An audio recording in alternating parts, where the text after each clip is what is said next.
আচ্ছা, ডায়েট মানে তোমরা কি বোঝো আমায় কমেন্ট করে জানিও।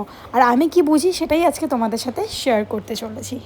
ডায়েট মানে হচ্ছে আমার কাছে একদম সিম্পল বাড়ির ঘরোয়া খাবার, যার মধ্যে কোনো বিলাসিতা নেই, ফ্যান্সি নেই, কিচ্ছু নেই। বিশ্বাস করো, আমার যখন প্রথমে বডি ওয়েট ছিল 90 কেজির কাছাকাছি, তো সেখান থেকে 5 বছর আগের গল্প করছি, তখনও আমি বাড়ির খাবার খেয়েই কিন্তু আমি রোগা হয়েছিলাম।